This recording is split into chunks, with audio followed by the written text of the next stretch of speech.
Jaya Gopi Jana Vallabha Girivardhari.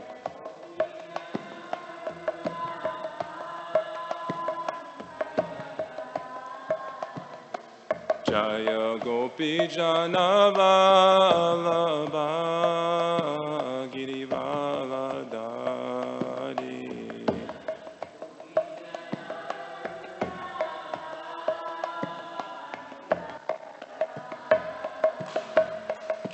Jasodanandana Brajajana Rajana.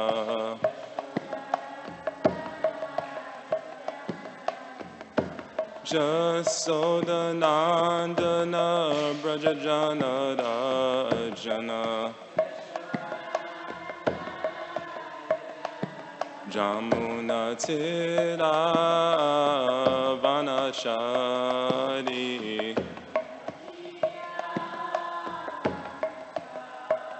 Jamuna Tira Vanachari.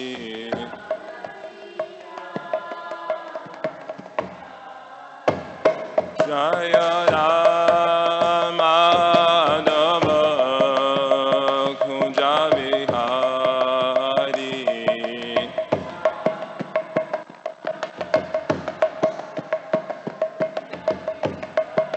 Jaya Rama Dava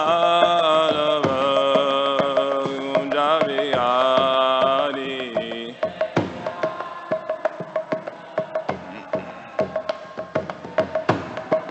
Prabhupada, Prabhupada, Prabhupada, Jaya Prabhupada.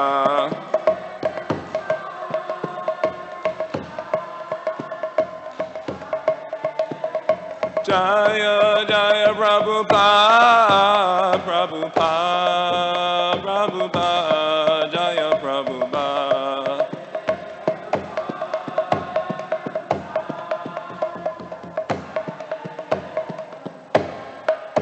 Srila Prabhupada ki.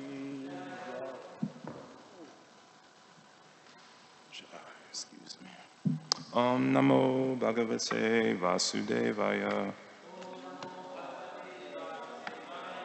Om Namo Bhagavate Vasudevaya.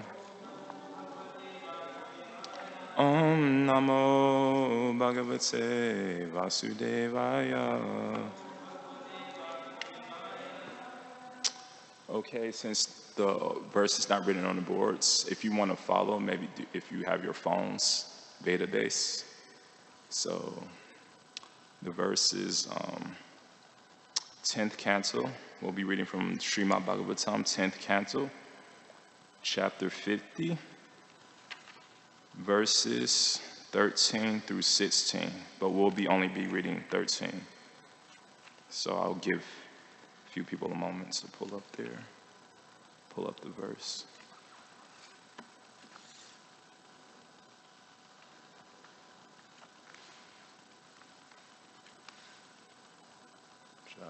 Thank you.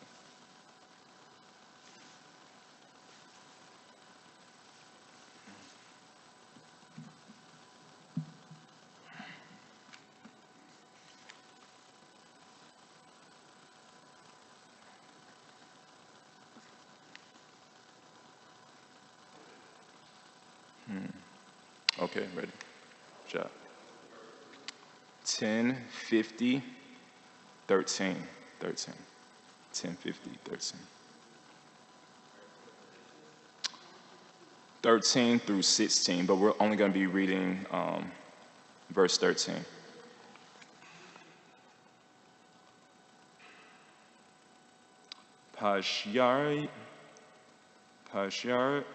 Pashyarya vyasanam praptam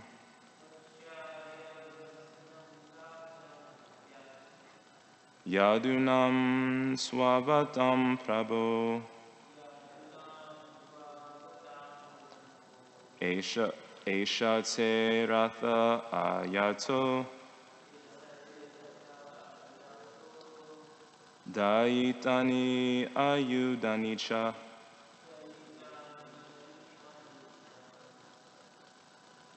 Pashyarya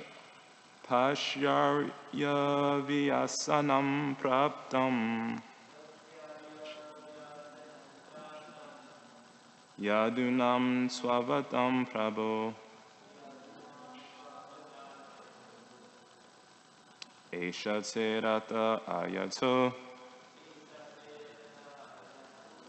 Dayitani Ayudani Cha Pashyare Arya Vyasanam Praptam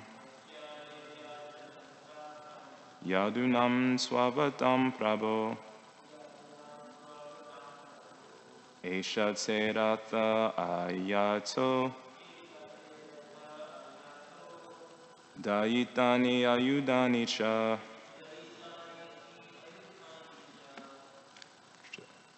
Hare Krishna.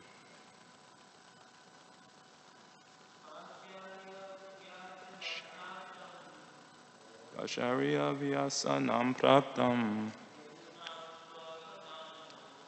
Yadunam Swavatam Prabhu Esha Tserata Ayato Dayitani Ayudani Cha. Anyone else? No? Okay.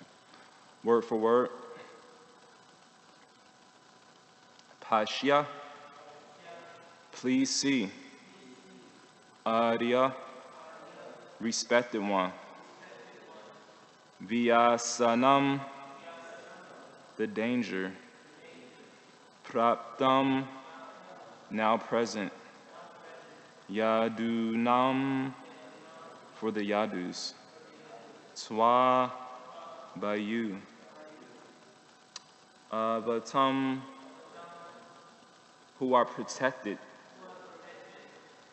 Prabhu, my dear master. Eshaha, this. Te, your. Rataha, chariot. Ayataha, has come.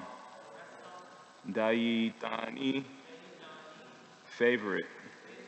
Ayudani, weapons.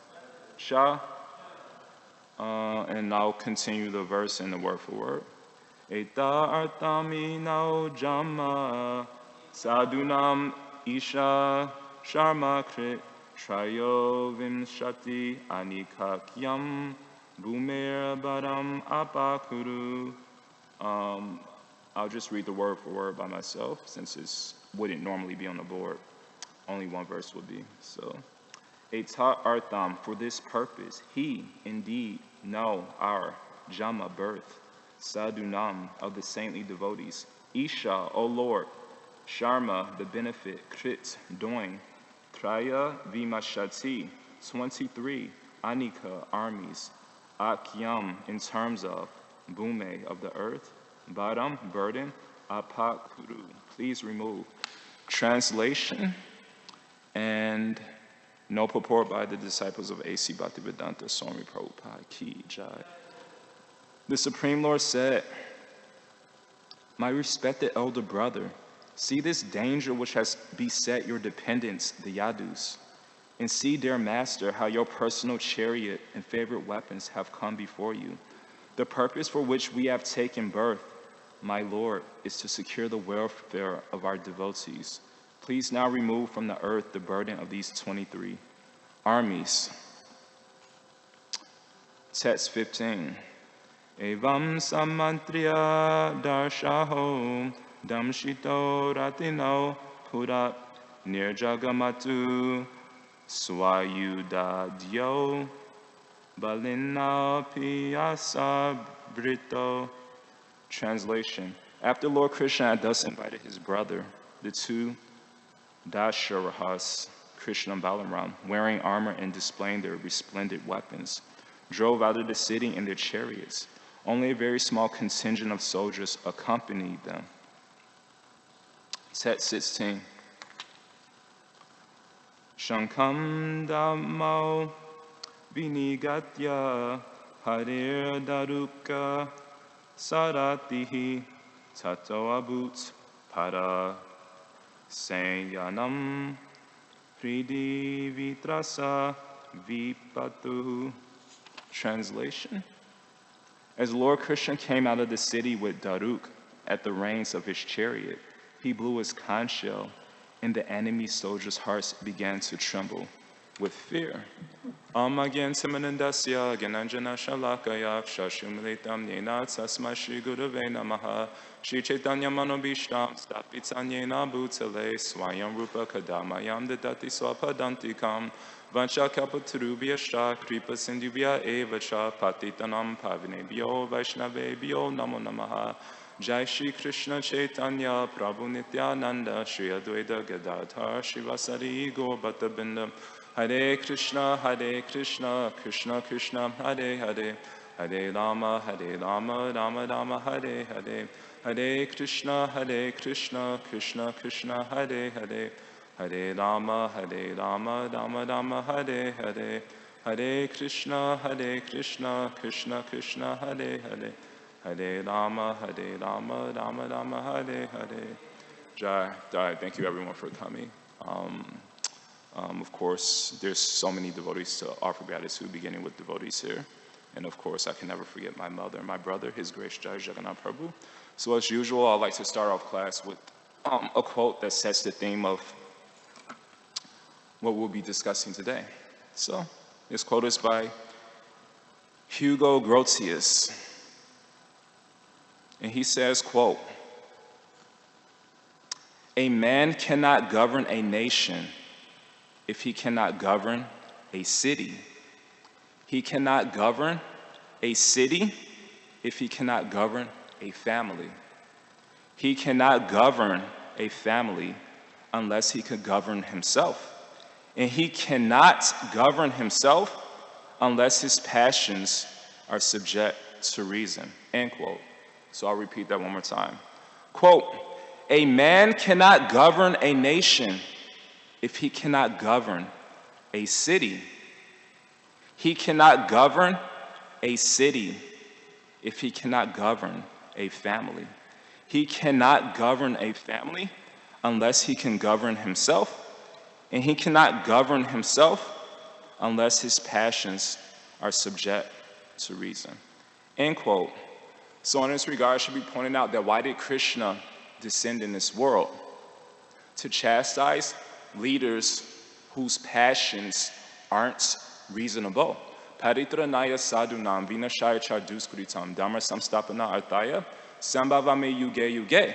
So another word for reason or reasonable is thoughtful. And the opposite of thoughtful is thoughtless, right? And so we see in this particular pastime that Krishna represents a thoughtful leader who teaches us what to do, whereas Jarasandha represents a thoughtless leader who teaches us what not to do. So what's the difference between a thoughtful leader and a thoughtless leader? A thoughtful leader says, I have to make the right decision. A thoughtless leader says, whatever decision I make is right.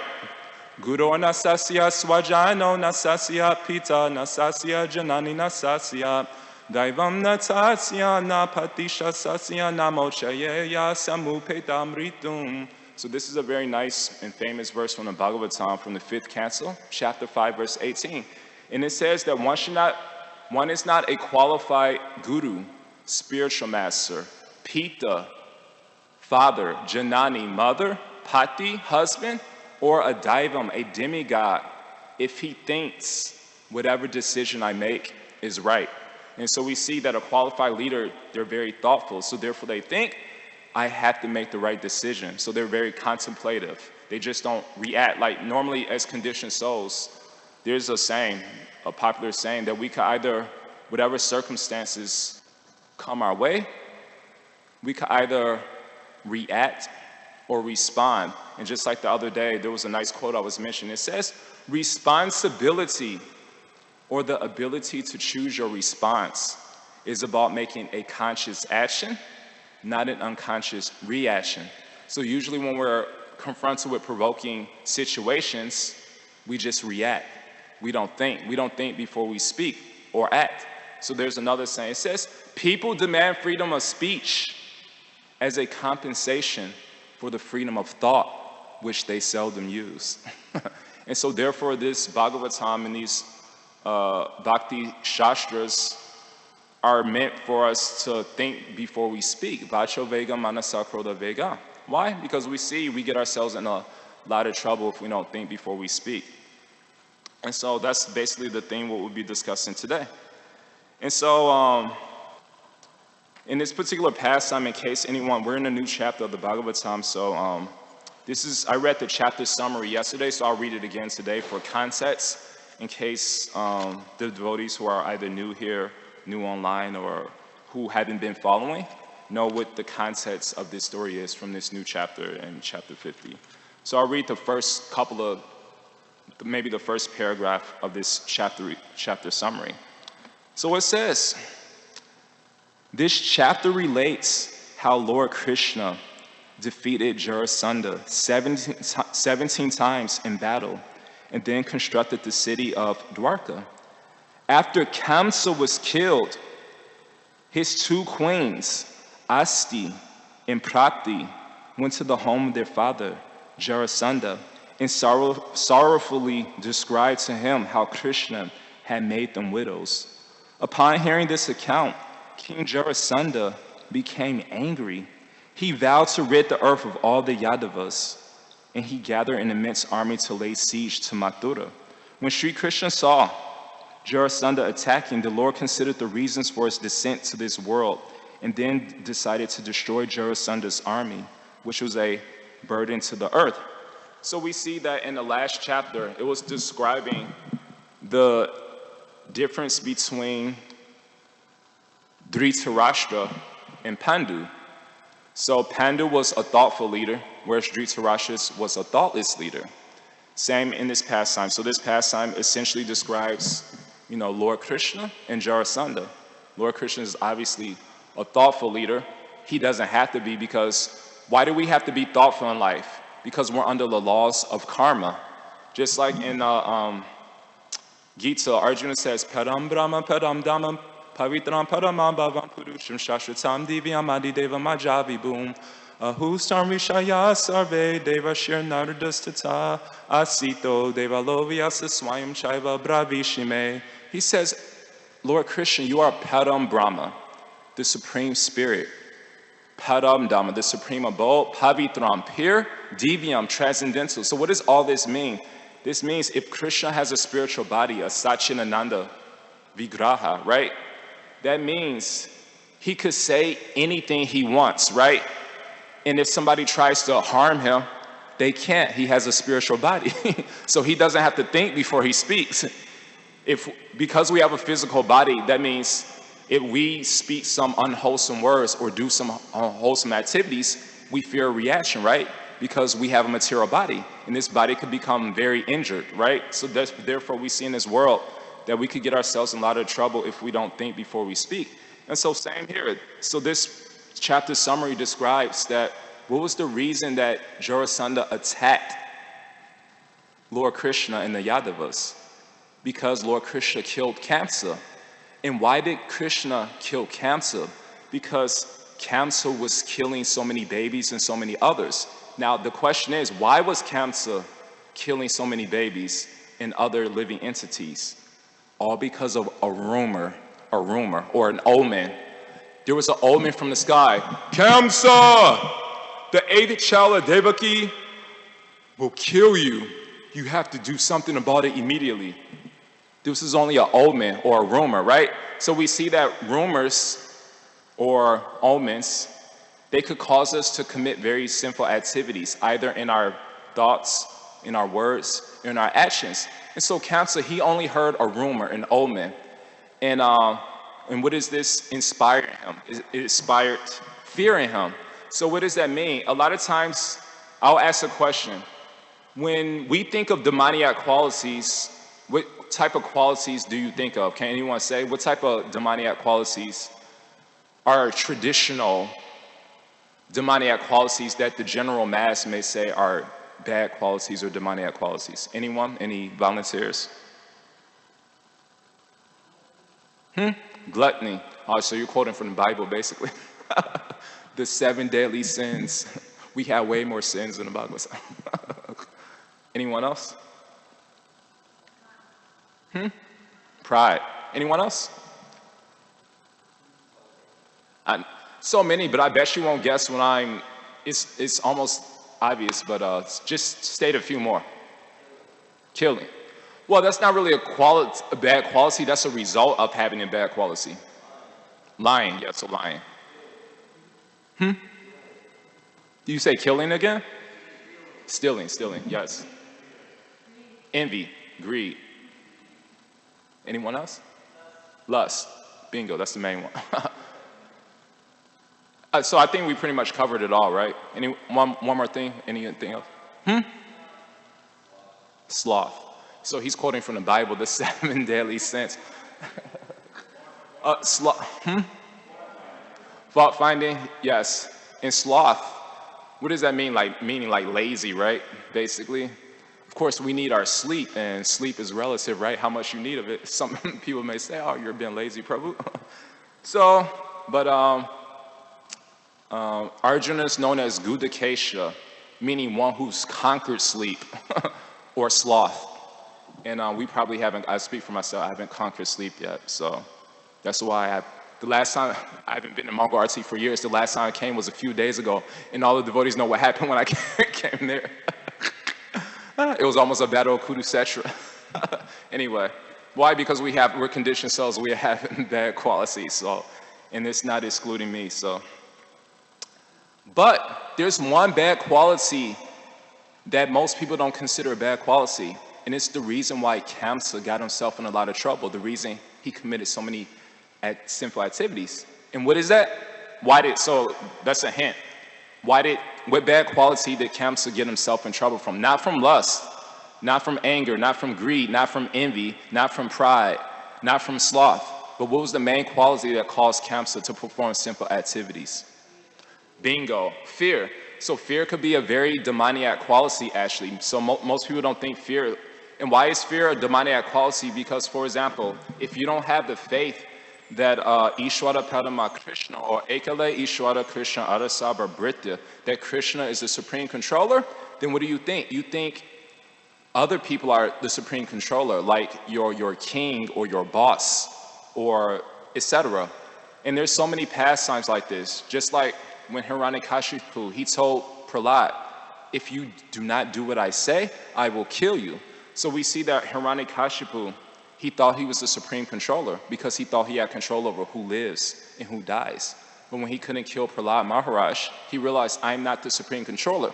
And from the beginning to the end, Prahlad enlightened his father. He says, my dear father, you are not the supreme controller. Whether I live or die is in Krishna's hands. Whether my reputation lives or die, it's in Krishna's hands. And so therefore, be humble. You're not the center of the universe. There's a saying, when they discover the center of the universe, a lot of people will be disappointed to discover they are not it. So when Prahlad told Hiranyakashipu, my dear father, you are not the center of the universe, Krishna is. He became angry. In much the same way, we become very angry when people don't treat us like the center of the universe. And that's what we come in this material world, to be the center of the universe, to be Krishna. And so therefore, this is the cause of our problems, because we think we're the supreme controller. And so when people don't treat us as the supreme controller, we may perform so many simple activities to control the circumstances. In much the same way that Kamsa, he committed so many simple activities to control his circumstances, to control his destiny. He only heard a rumor that, oh, the 8th child of Devaki will kill you. Whether it's true or not, it didn't matter to him. He just heard a rumor. And so the lesson is that just as criminals who escape from prison will cause problems for all of human society, so when our bad qualities escape from us through our words and our actions, they cause problems for us and potentially for others, right? How does the government subdue criminals? With security guards. So it's described that a wise person subdues pride with humility. Pride with humility, vengeance with forgiveness, and the main quality that we're discussing today, fear with faith. So that's the opposite of fear. faith. Shraddhavan jana hoy bhakti adhikari uttama madhyam kanisha shraddha anusari. So it's described in the Chaitanya Charitamrita that one's devotional adhikar or qualification is based on one's faith. And how do we develop this faith? Through sadhu sangha nama kirtan bhagava shrava mathura vashri mutir shraddhayan seva. Or there's many verses, but this is one main verse where it describes that the 5 most potent activities to strengthen one's faith is sadhu sangha, associating with devotees, nama kirtan, chanting the holy name. So we may associate with devotees, right? And we're not, oh, this is like regular association. I'm chilling, I'm having fun, I'm having nice conversation. Of course, it's about Krishna. But still, nama kirtan, if you're not subduing your bad qualities, also being an individual, being disciplined yourself by either congregating, by doing congregational chanting, or especially nam japa, making some commitment, some vow to Krishna, then you get yourself into trouble. And mathura vas, coming to a holy place like the temple or reside. So these things strengthen our faith, where we become less fearful and more fearless. And so if we become lackadaisical, especially in chanting the holy name, so a lot of times people may argue, I've heard many times before, and I'm thinking this is for a particular reason, is that sometimes people say, what need is there to chant Hare Krishna? I don't need to chant Hare Krishna to love Krishna, right? So maybe we become convinced of that and become lackadaisical in doing our individual sadhana, spiritual practice. But is this really true? Do we really believe this fact that I don't need to do some sacrifice to love Krishna? And if you get in any relationship, will anybody get in a relationship when you say, I don't need to sacrifice anything to love you? Is that a fact? No, just like a mother. A mother, she loves her child. But if she doesn't feed her child, I love my child. Words are cheap, right? But she said, I love my child. Really? Your child hasn't eaten for a couple days, you know? Well, I still love him. So in other words, there's some sacrifice that it involves. Sometimes a mother has to sacrifice her sleep. She has to sacrifice the things she normally would do in life, right? Go out with her friends, go partying, right? So there's some sacrifice involved. So not only does the mother or father have to sacrifice to properly love their child, right? But the child also has to eventually sacrifice to love their parents. Not that the child thinks, oh, I love my parents and I don't have to. So what is the child sacrifice on a practical level? It was a rhetorical question, but I'll make it into a real question. Go ahead. Obedience? Can you get the mic, because it's hard to hear you.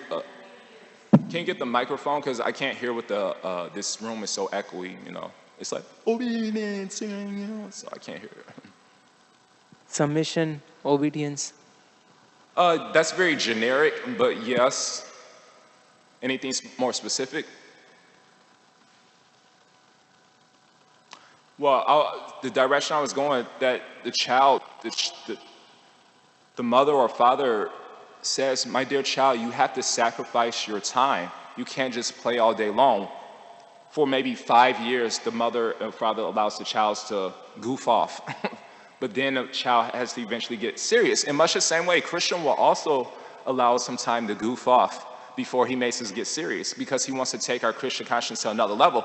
And why does Krishna want us to get more serious? And why does he leave room for us to goof off before he makes us get more serious? It's very simple. If the child doesn't learn his ABCs or his 1, 2, 3s, or goes to school consistently and develop his intelligence, then what happens? He will use the resources that surrounding him to harm himself and others, like fire. Suppose the child doesn't want to go to school, so he doesn't know what fire is, right? And what happens? He'll use fire to harm himself and to harm his parents, right? So the child just cannot say, I don't want to go to school, but I love you, mommy. Really, you love your mommy? You just burnt her house down and you just killed her, right? In much the same way, the purpose of sacrificing our time and energy to hear the Bhagavatam, to chant our rounds, especially our individual practice, is so we could control our thoughts, words, and actions. And so basically it's described that, is fire good or bad? Anyone? Is fire good or bad? It's both. How so?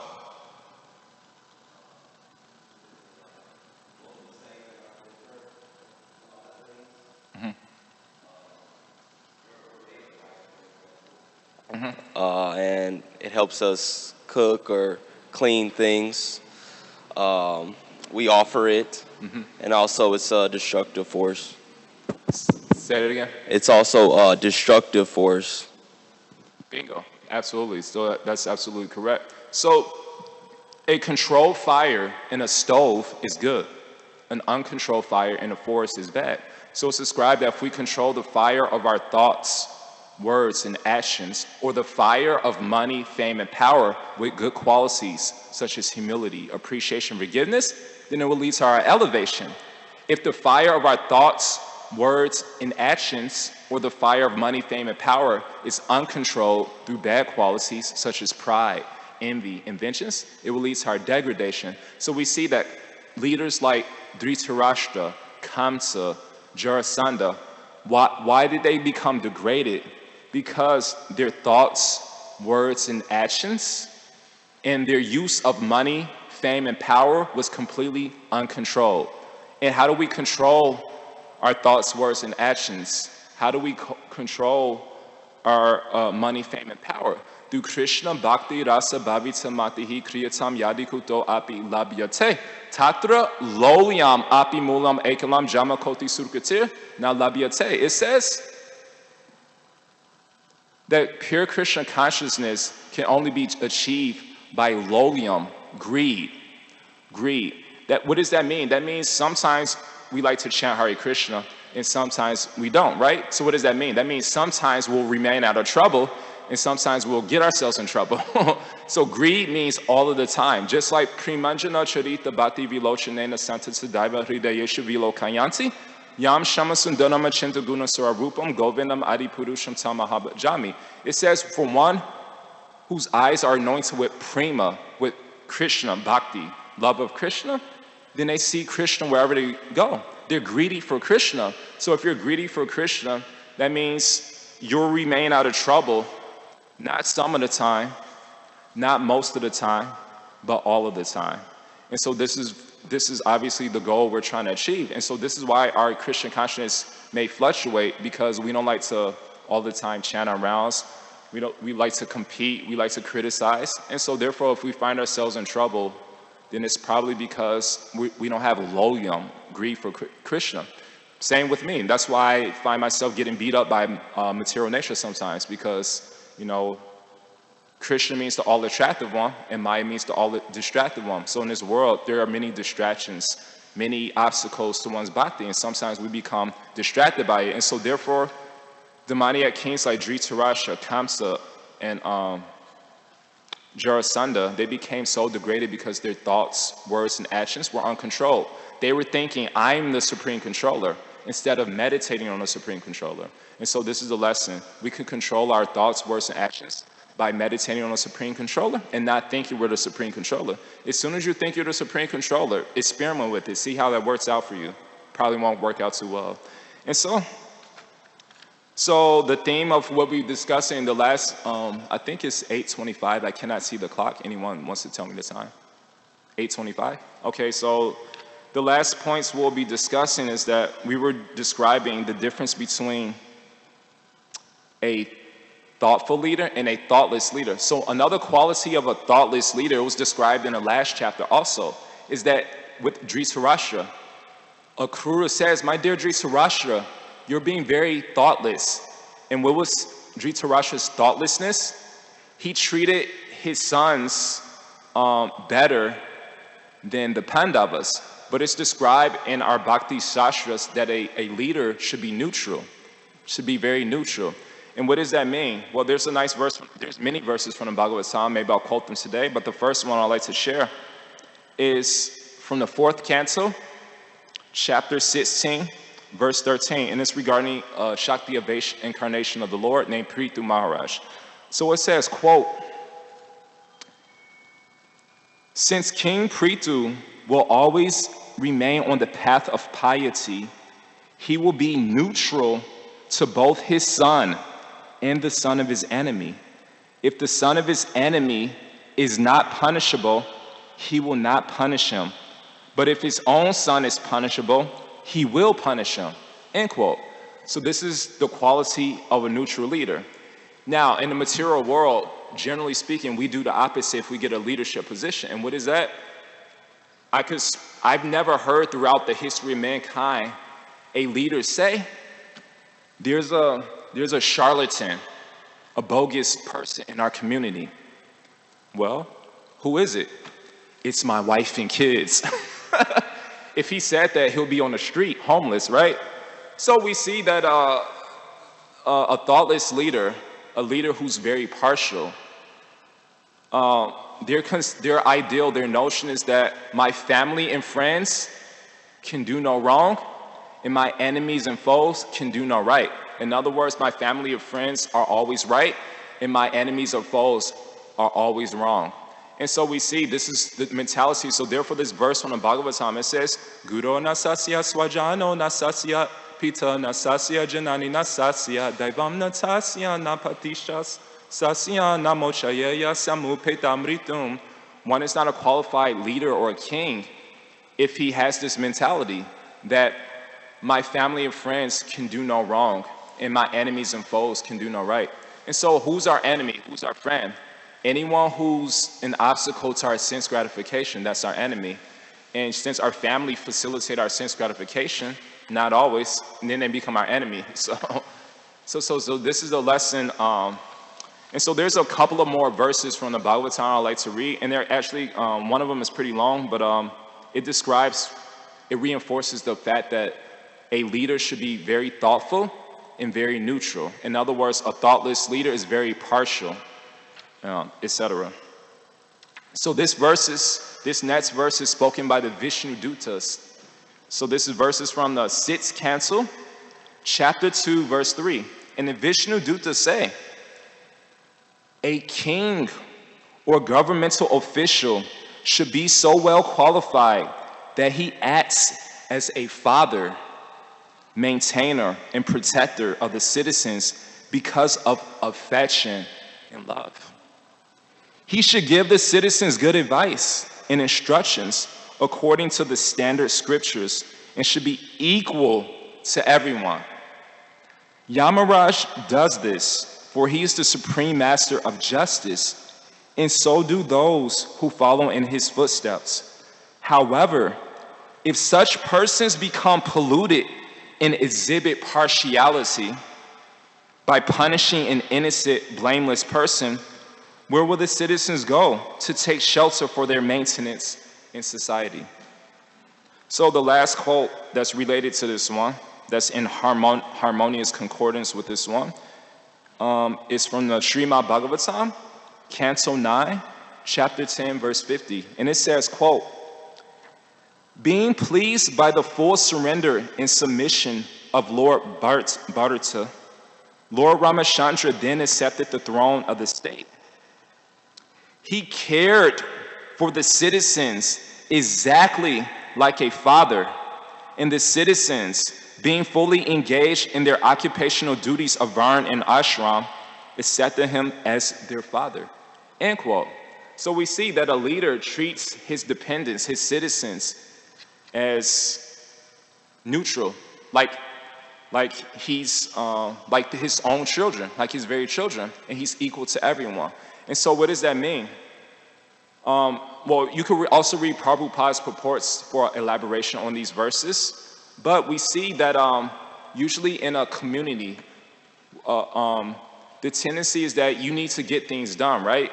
And so that requires people need to be reprimanded, right? They need to be given constructive criticism, right? They need to be criticized. And find, like I said, depending on what's your motivation, and it's not what you say, it's how you say it sometimes, right? But still, nevertheless, when you're running a community, Sunil knows you're running a business, but the dangerous part, we're not running the business. This is supposed to be a temple. That means we're supposed to be even more respectful, more respectful. And but look at the quality of a father. Suppose a father always reprimands his child, always criticizes his child, how will the child turn out? What do you think? Can anyone say? Donovan, do you always reprimand your child? Always criticize? So what do you do for your child other than reprimanding him? I try using support and understanding. Support and understanding. Like I've been in those places.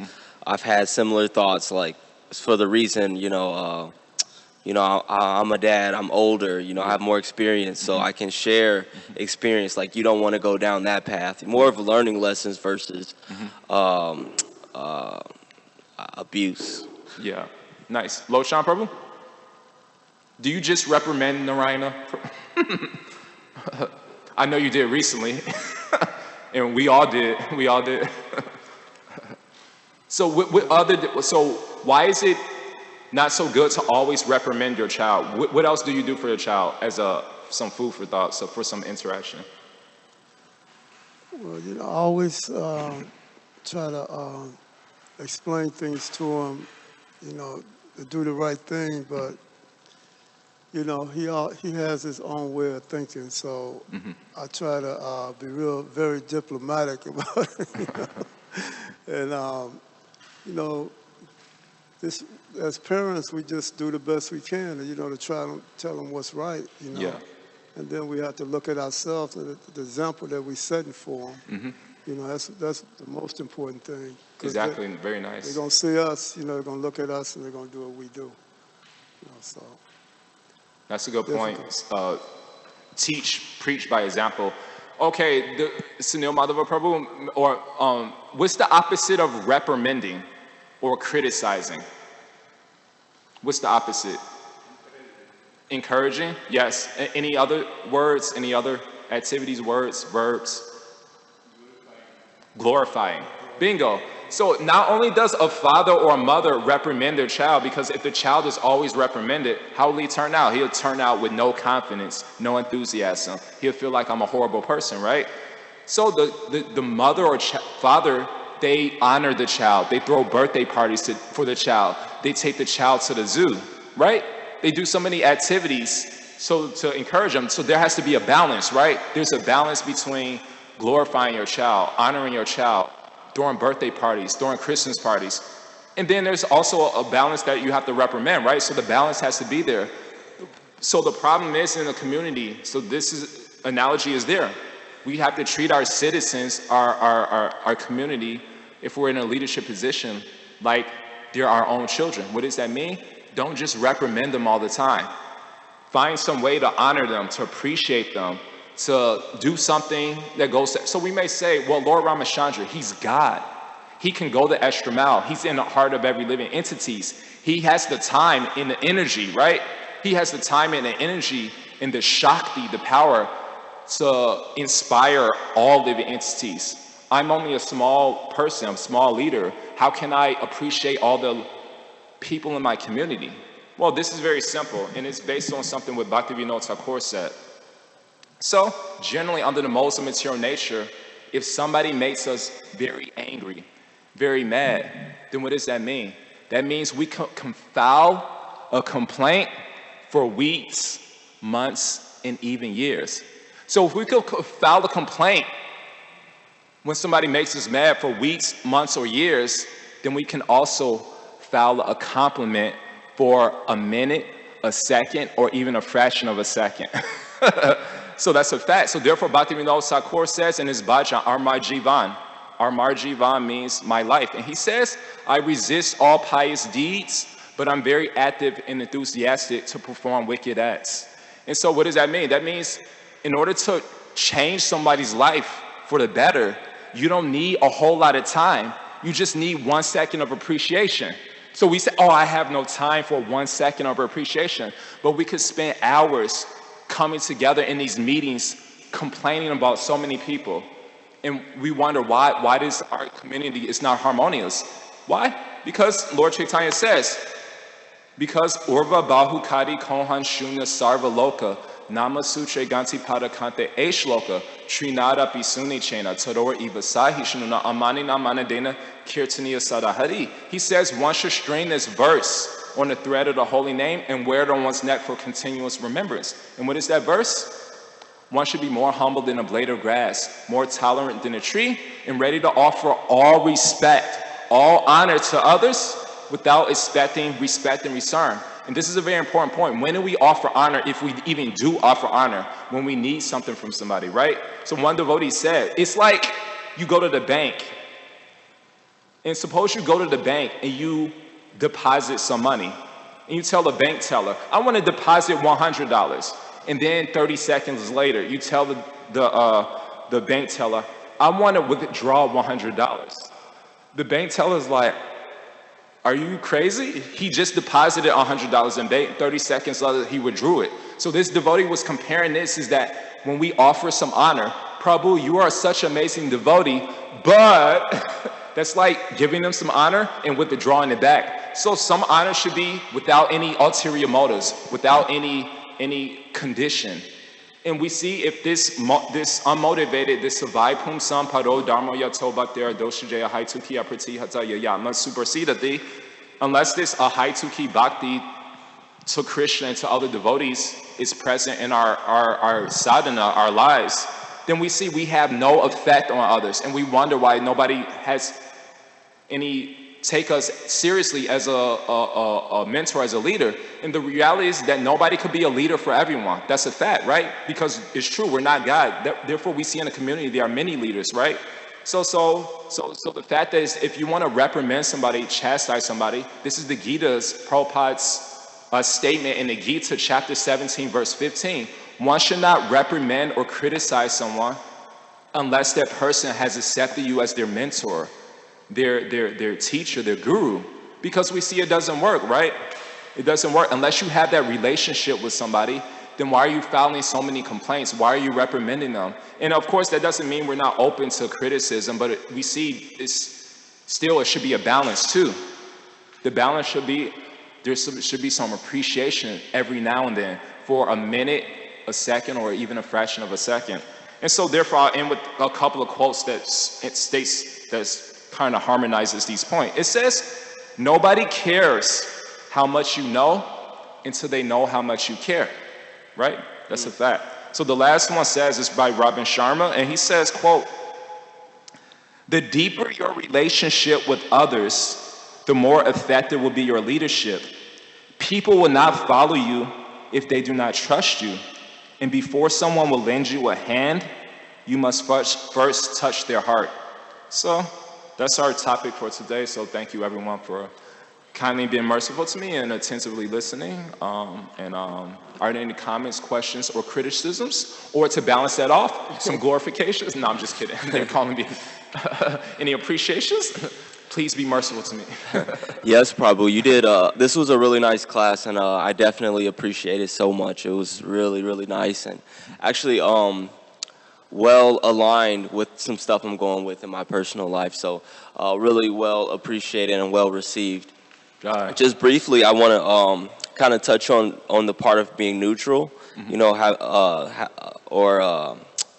you said neutral leader, but like I guess everyone at some point can use that aspect, even if you don't feel like you're in a position of being a leader, you know. So being neutral, you expanded on so many points of like what that means, because like neutral can seemingly, like if you're outside looking in, it can seemingly have so many ideas about what being neutral is, and you brushed up on a bunch of different things of like how you strengthen this point of what neutral is and neutrality is.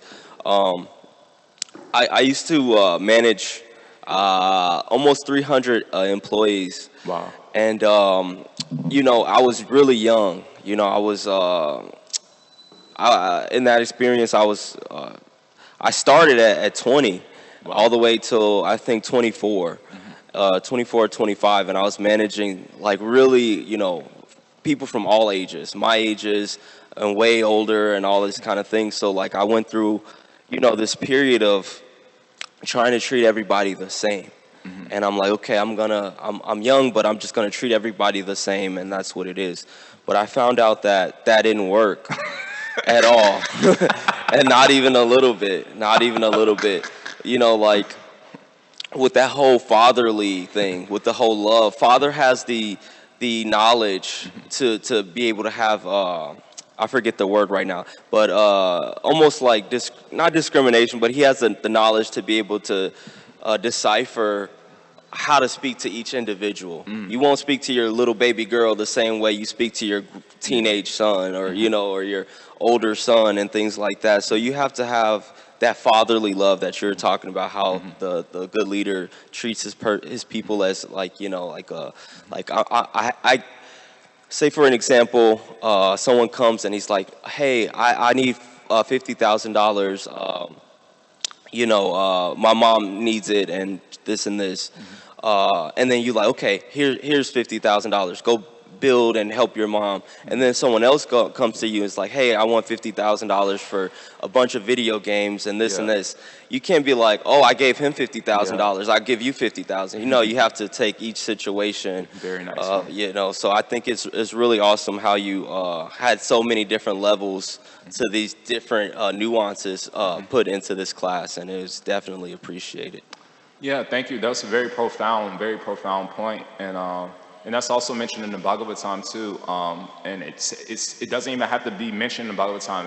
It's obvious. It's logical. It's very clear that treating people equally doesn't mean, and that's the hard part of actually being a leader. So that's one reason why we should also be merciful to leaders too. And that's why, like you said, it's definitely taxing being in a leadership position.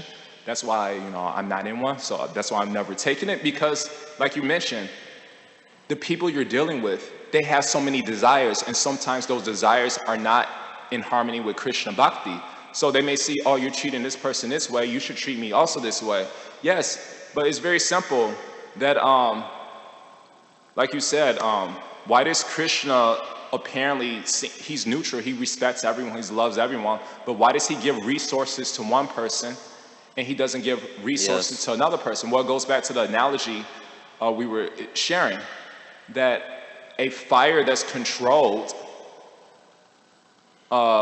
is good, and a fire that's uncontrolled is bad. So we see for the most part that an adult, he knows that you have to control a fire, and a child thinks, it doesn't matter, the fire could be uncontrolled or not, because he's in ignorance, right? So in much the same way, we see that in the Bhagavatam, Lord Krishna will give tons of resources to like the Pandavas, Ambarish Maharaj, etc. So many great kings and wealthy people in the Bhagavatam. Why? Because the fire of their thoughts, words, and actions were very controlled, because they were so attached to Lord Krishna. But he would take away lots of resources from those who the fire of their thoughts, words, and actions were uncontrolled. And we see that, like, the Lord took away Hiranyakashipu's, not only his opulence, his very life himself, saying he took away Jarasanda's wealth in his life himself. He took away Kamsa's wealth in his life himself. Why? Because they were very uncontrolled. And we see that same thing, even when the mother is working with one child. So you're dealing with various people in your community or at your job, right? But still, if a mother is working with one child, she's noticed that sometimes her child is controlled and sometimes her child is uncontrolled. And she will deal with that child according to the child's disposition. So does that mean that the mother does not love her child when she's disciplining them? No, it's called tough love, right? And so still, the mother is neutral. It's just a love that the child cannot appreciate. He won't see it as love or neutral. So, but that's the obstacles we have to face. But the main thing is that Lochan Prabhu said, if we're in a position of leadership, you have to preach by example. And yeah, you have to make decisions where people may be mad at you. But what to do? The main thing is that as long as you know you're doing your best and you're pleasing the Lord, and the partiality that the Bhagavatam speaks about, it's basically like, my friends and family can do no wrong, and my enemies and foes could do no right. Or there's many examples in the Bhagavatam where there were devotees or demons who were attracted to a beautiful woman, and they treated her with favor. And let's say an ugly sage, an old sage, they would treat him with disgust. And there's many pastimes like that. And so this is the type of partiality that will get us in trouble. And so it's pretty obvious. Yeah. It's pretty obvious, right? So your answer was logical of not this superficial neutrality. Just because I give $50,000 to one person, that doesn't mean I should, but that doesn't mean you're not neutral. So it's pretty obvious. And, Yes. anyway, Yes. those are my last points. Anything else? I think we're pretty much done. Actually, we are done. So the concho is about to ring. So thank you everyone for your kind attention, and thanks for your profound point. I appreciate it. So, Grand Taraj Sri Ma Bhagavatam Ki Jai. Jai. Jai.